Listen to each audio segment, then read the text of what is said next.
Және құрметті оқушылар, біздің бүгінгі сабағымыздың тақырыбы сөйлемдегі сөздердің байланысы. Сабақтың мақсаты сөйлемдегі сөздердің байланысын сызбамен көрсетуді үйренемін. 22-ші жаттығуға назар аударайық. Өлеңді мәнерлеп оқы.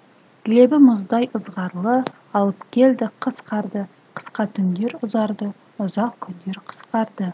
Нұрсұлтан Әлімқұлов. Өлең не туралы? Оған ат қой. Өлең қыс мезгілінің келгендігі туралы.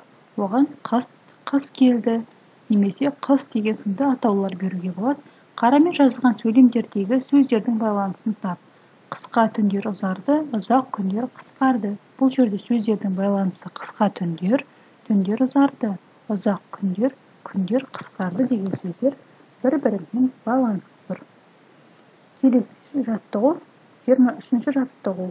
Жұмбақты көркем жаз, шешуін тап. Аспанда жастық сөгілді, аппақ мамық төгілді. Жұмбақтың шешуі, дұрыс айтасыздар, қар болады. Қарамен жазылған сөйлемдегі сөздердің байланысын сызбамен көрсет. Бұл жерде бірінші жолы үлгі ретінде берілген екен.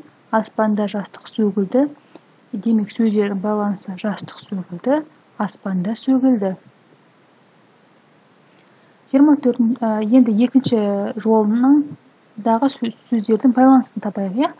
Аппақ мамық төгілді дегенде, аппақ мамық төгілді деген сөздердің байланысы болады. Келесі 24-ші жаттығу.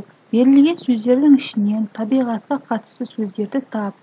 Мына жерде бірнеше сөздер берілген екен. Енді осы сөздердің ішінен табиғатқа қатыстысын тауып көрейік. Олар бұлт, боран, қар, аяз, көл деген сөздер.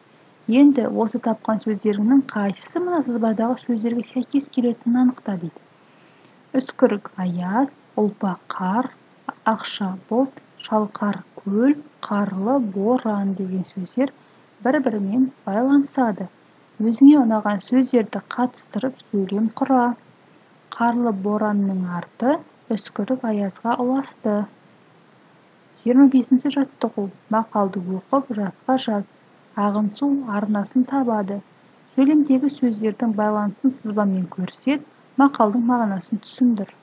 Бұл жерде сөздердің байланысы ағын су, екінші арнасын табады. Құрметті оқушылар, біздің бүгінгі сабағымыз осымен аяқталды.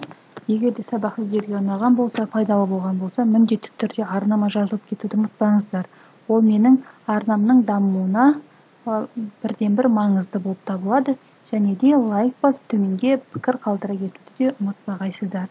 Келесі сабақта жолыққанша аман сау болыңыздар.